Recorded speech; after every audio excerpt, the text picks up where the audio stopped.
ప్రస్తుతం తెలంగాణ రాష్ట్రంలో రాజకీయాలు మొత్తం Hyderabad industrial land transformation policy చుట్టూ తిరుగుతున్నాయి. ఈ పాలసీ పేరుతో కాంగ్రెస్ పార్టీ భారీ అవినీతికి తెరలేపిందని విపక్షాలు ఆరోపిస్తున్నాయి. మొదటి నుంచి బీఆర్ఎస్ ఈ పాలసీని తీవ్రంగా వ్యతిరేకిస్తుంది. బీజేపీ సైతం విమర్శలు గుప్పించింది. ఇప్పటికే బీజేపీ నేతలు గవర్నర్ కు ఫిర్యాదు కూడా చేశారు. తాజాగా బీఆర్ఎస్ పార్టీ పోరుబాటకు సిద్ధమైంది.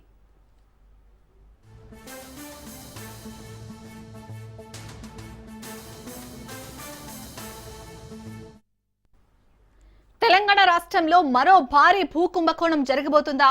ప్రభుత్వ భూములను పప్పు బెల్లంలా కొందరికి మాత్రమే పంచిపెట్టబోతున్నారా అనే చర్చ నడుస్తోంది. రాష్ట్ర ప్రభుత్వం కొత్తగా తీసుకొచ్చిన హిల్ట్ పాలసీ అనేక అనుమానాలకు తావిస్తుంది. Hyderabad industrial lands transformation policy ఇప్పుడు రాష్ట్ర రాజకీయాల్లో చర్చనీయాంశంగా మారింది. ఈ పాలసీ విధానం ప్రకారం ఔటర్ రింగ్ రోడ్డు లోపల ఉన్న పారిశ్రామిక భూములను మల్టీ యూజ్ జోన్లుగా మార్చడానికి అనుమతి ఇస్తూ ఇందుకు 30% నుంచి 50% వరకు సబ్ రిజిస్టర్ ఆఫీస్ రేట్లపై కన్వర్షన్ ఫీజు ప్రకటించింది. ఈ విధానం ద్వారా రాష్ట్రానికి 4,000 నుంచి 5,000 కోట్ల ఆదాయం వస్తుందని పరిశ్రమల శాఖ మంత్రి శ్రీధర్ బాబు చెప్పారు.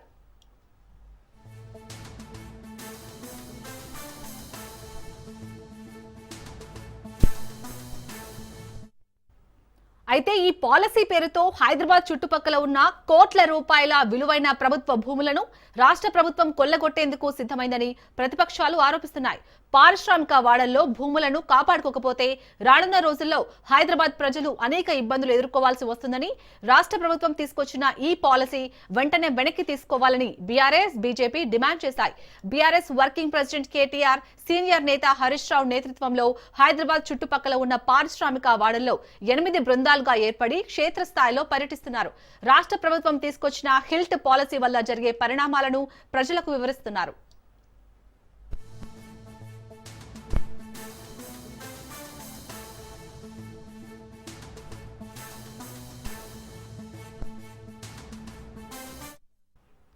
హిల్ట్ పాలసీకి వ్యతిరేకంగా బీఆర్ఎస్ ఇంకో అడుగు ముందుకు వేసింది.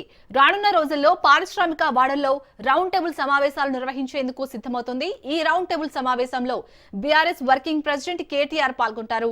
హిల్ట్ పాలసీ వల్ల జరిగే పరిణామాలను వివరించనున్నారు. అలా మొత్తం హైదరాబాద్ చుట్టుపక్కల ఉన్న పారిశ్రామిక వాడల్లో రౌండ్ టేబుల్ సమావేశాలు, అఖిలపక్ష సమావేశాలు ఏర్పాటు చేసేందుకు సిద్ధమయ్యారు. అన్ని పార్టీలను కలుపుకొని పోరాటం చేయాలని బీఆర్ఎస్ నిర్ణయించింది. రాష్ట్ర వ్యాప్తంగా ఆందోళనలు చేపట్టాలని, ఎక్కడికక్కడ ప్రభుత్వం అవలంబిస్తున్న విధానాలను ప్రజాక్షేత్రంలో ఎండగట్టేందుకు సిద్ధమైంది.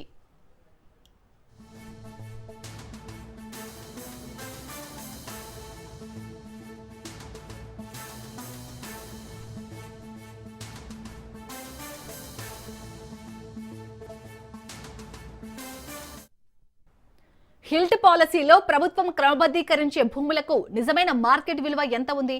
ప్రభుత్వం ప్రతిపాదిస్తున్న ధరలు ఏమిటి? ఈ రెండింటి మధ్య వ్యత్యాసం ఏమిటి?